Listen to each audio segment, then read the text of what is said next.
आपने अगर अभी तक अगर आपने विज्ञान में कुछ भी नहीं पढ़ा है, आप लोगों को विज्ञान में समझ में नहीं आ रहा है कि मैं विज्ञान में क्या करूं, तो मेरे फिर जो बस ये वीडियो आप लोगों के लिए ही। अगर आप लोगों ने अभी तक कुछ नहीं पढ़ा है, बिल्कुल आप लोगों को कुछ समझ में भी नहीं आ रहा है और आप लोगों को ऐसा लग रहा है कि मैं क्या करूं क्या ना करूं, बस बिल्कुल आप लोग बिल्कुल सही जगह पर आप लोग पहुंच चुके हैं। क्योंकि आज जो मैं मॉडल पेपर लेकर के आया हूं 2026 का पूरा रियल मॉडल पेपर लेकर के आया हूं। मेरे पैर में जो पूरा मॉडल पेपर ही मैंने लीक कर दिया। जैसे पेपर देने जाना 100% गारंटी के साथ मेरी 101 प्रस्ताव लोगों की गारंटी है कि जैसे आप लोग अपना पहला पैर रखोगे बोर्ड एग्जाम में, बिल्कुल 100% रियल मॉडल पेपर यही वाला पेपर आप लोगों को दे दिया जाएगा।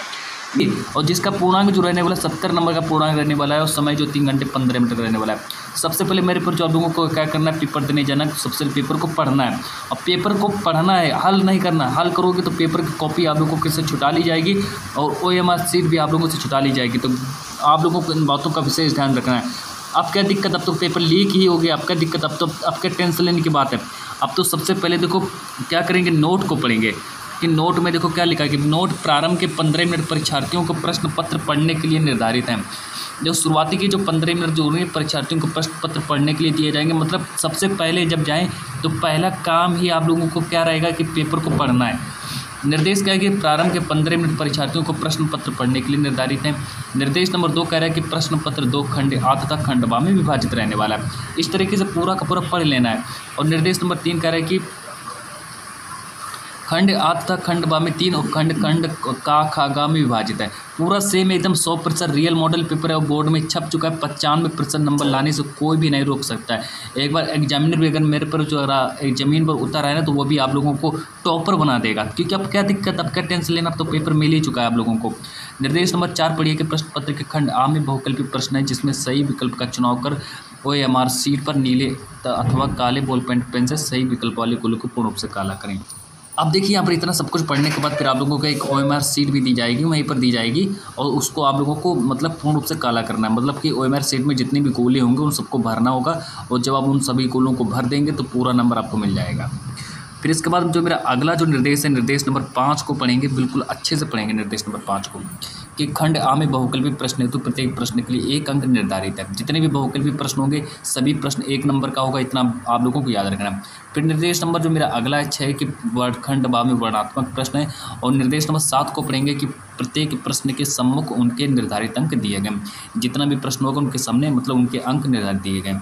निर्देश नंबर 8 पढ़ेंगे कि खंड बा के प्रत्येक उपखंड के सभी प्रश्न एक साथ करना अनिवार्य है और सभी प्रश्न भी करना अनिवार्य है। मतलब आप लोगों को जिसका प्रश्न उत्तर नहीं आ रहा है उसको भी कर देना। तो खंड आ बहुकल्पी प्रश्न उपखंड नंबर का यहाँ से स्टार्ट हो रहा है। पहला प्रश्न है कि निकट दृष्टि दोष से पीड़ित व्यक्ति का दूर बिंदु कहाँ स्थित होता है, 1 नंबर का आएगा, वो भी कहाँ होता है। तो देखिए बिल्कुल 100% एकदम रियल मॉडल पेपर है, छप चुका है, बस आप लोगों को छाप देना है। जैसे ही जाना पेपर में बिल्कुल ये वाला पेपर छाप देना, 100% छप जाएगा।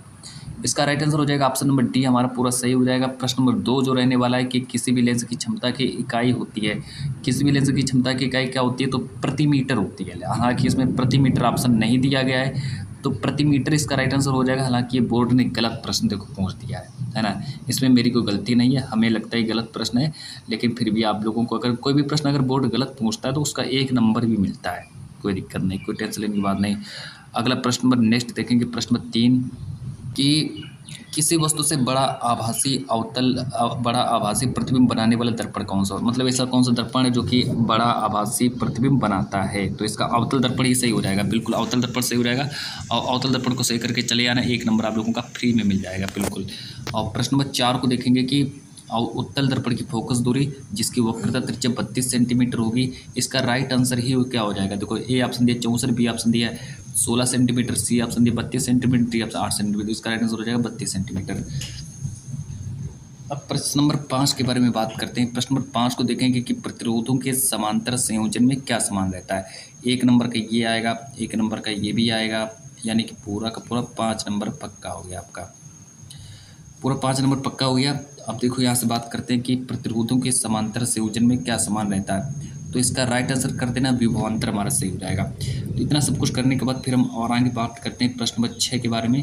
और प्रश्न नंबर 6 के बारे में देखो क्या कह रहा है। प्रश्न नंबर 6 देखो क्या कह रहा है कि बिल्कुल 100% एकदम रियल मॉडल पेपर है, एकदम छप चुका है बिल्कुल, बस आप लोगों को छाप देना है और ऐसा ही पूरा यही सेम पेपर आएगा बिल्कुल, है ना, यही आएगा, मतलब इसी पैटर्न पर यही पेपर आएगा। बस आप लोगों को तैयार कर लेना है कि अवतल दर्पण के फोकस पर रखी वस्तु का प्रतिबिंब कहाँ बनता है। ये तो बहुत ही सरल है कि अवतल दर्पण के फोकस पर रखी वस्तु का प्रतिबिंब हमेशा दर्पण पर ही बनता है, अनंत पर बनता है। अनंत को सही करेंगे, ऑप्शन नंबर सी हमारा सही हो जाएगा।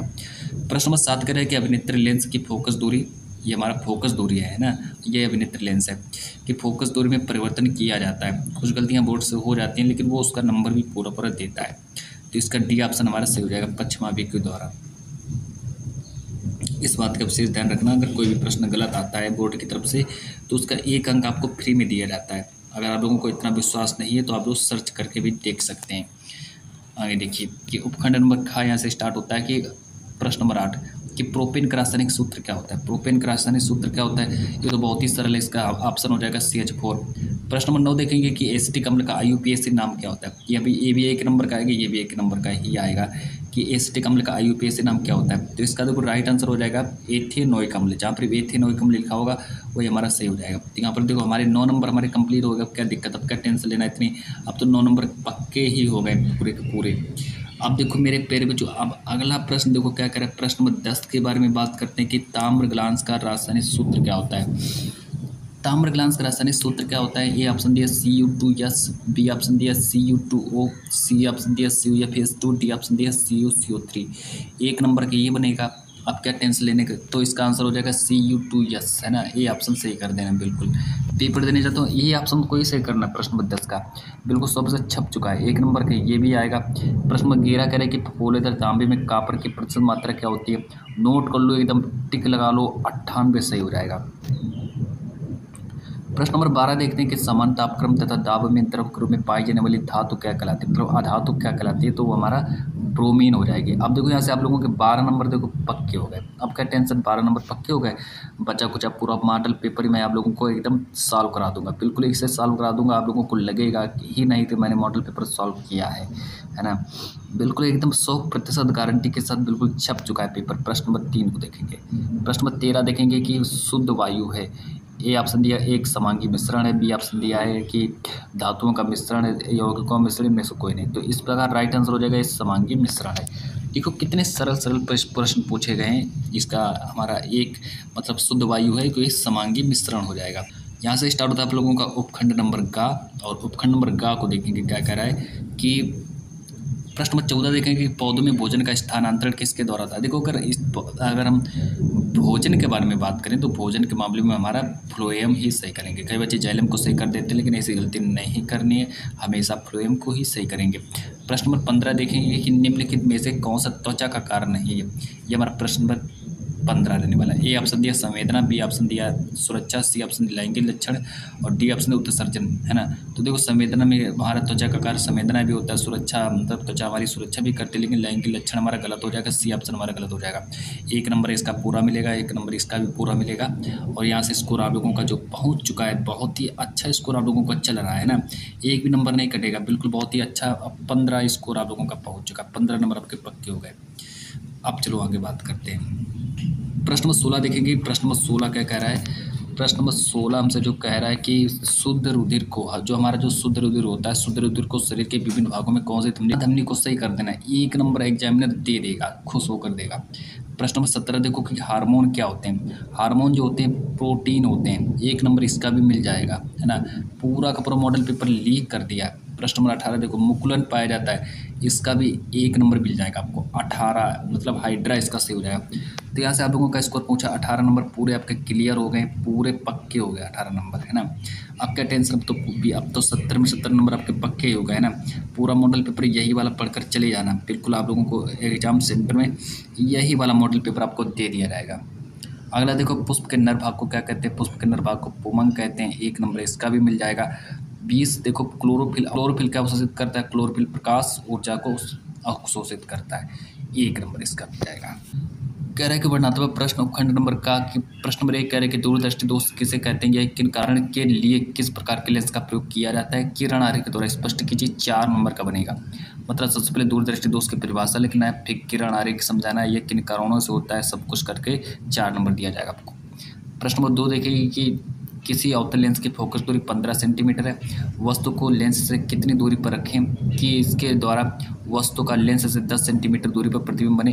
4 नंबर का ये भी बनेगा। प्रश्न नंबर 3 देखेंगे संलग्न चित्र के अनुसार प्रकाश की किरण वायु से किसी माध्यम में प्रवेश करती है, वायु के सापेक्ष माध्यम का अपवर्तनांक 4 नंबर का ही आएगा। अब यहाँ से एक चीज़ और समझनी है कि अगला जो प्रश्न होगा 6 नंबर का आएगा, है ना। आप लोग स्क्रीनशॉट ले लो, अभी मैं सबको समझाऊंगा कि मानव नेत्र के प्रमुख भागों का वर्णन कीजिए, किसी वस्तु का मानव नेत्र से प्रतिबिंब बनाना किरण आरेख के द्वारा समझाइए। 6 नंबर का आएगा, है ना। तो इतना सब कुछ देखो, स्क्रीनशॉट भी ले लो, पहले आप लोग पढ़ लीजिए पूरा का पूरा, फिर मैं समझाता हूँ। तो इतना सब कुछ पढ़ने के बाद सब कुछ पूरा आपका लोगों का 70 नंबर पक्का हो गया है। अब देखो इसके बाद फिर अथवा करके दिया गया है ना। अगर आप लोगों को उसका आंसर नहीं याद है, ये हमारा 6 नंबर का आएगा। इसका आंसर नहीं याद है तो एक मौका अलग से अथवा करके दिया गया कि आवश्यक किरण आरेख खींचकर प्रिज्म की सहायता से पुष्ट कीजिए कि सूर्य का श्वेत प्रकाश किन रंगों का सम्मिश्रण है। तो यहाँ से हमारा उपखंड नंबर खा आप स्टार्ट होता है और यहाँ से स्टूडेंट आप लोगों का 6 नंबर भी आप लोगों का पूरा पक्का हो गया, है ना। 6 नंबर पक्का होगा। उपखंड नंबर खा को देखेंगे जिसमें कुछ केमिस्ट्री के प्रश्न होंगे और इसको देखो सही से समझेंगे। तो इसमें कुछ केमिस्ट्री के प्रश्न होंगे। तो सबसे पहले अगर हम बात करें यहाँ पर, इसको थोड़ा लाइन को ऊपर करते हैं। उपखंड नंबर खा हमारा यहाँ से स्टार्ट होता है। क्या कह रहा है कि विद्युत रासायनिक श्रेणी के आधार पर व्याख्या कीजिए कि क्यों कॉपर तनु सल्फ्यूरिक अम्ल में घुलकर हाइड्रोजन गैस मुक्त नहीं करता है। 4 नंबर का आएगा। सबसे पहले विद्युत रासायनिक श्रेणी की मुझे व्याख्या करना है और फिर और सब कुछ लिख करके बता देना। उदासीनीकरण अभिक्रिया का क्या होती है, उदासीनीकरण अभिक्रिया क्या है, उदाहरण मतलब पहले उदासीनीकरण अभिक्रिया की परिभाषा लिखने के लिए उदाहरण देना है, सब कुछ बताना है। 4 नंबर का ये भी आएगा।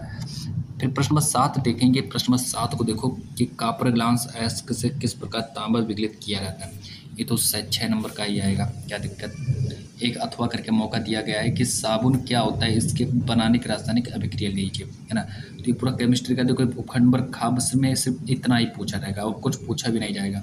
तो आप लोगों को उपखंड नंबर का जो कि सीधा देखो यहाँ से पूरा का पूरा ये पेपर फंस चुका, लीक हो गया पेपर। 70 नंबर पक्के हो गए। ले जाओ अपने घर, ले जाओ 70 नंबर बैग में डालकर आराम से ले जाओ घर।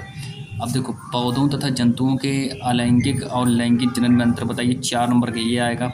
और प्रश्न नंबर 9 देखेंगे कि एक संकर तथा द्विसंकर संकरण सबका समझते हैं, उदाहरण देकर देते हुए समझाइए। 4 नंबर की ये भी आएगा।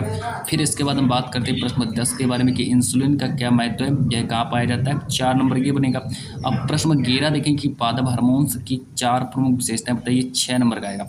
अगर आप लोगों को इसका आंसर नहीं याद है तो आप लोग इसका भी आंसर लिख सकते हैं कि मेंडल के अनुवंशिकता के नियमों की विवेचना कीजिए। सो फाइनली देखो कितना इंपॉर्टेंट मॉडल पेपर है, वो पूरा का पूरा लीक कर दिया मॉडल पेपर। आप लोग इसका स्क्रीनशॉट ले लो और बाद में आप लोग पेपर को समझ लेना और इनके आंसर याद कर लेना। तो यहाँ से पूरा का पूरा पेपर ही आप लोगों का समाप्त हुआ, 70 नंबर भी पक्के हुए।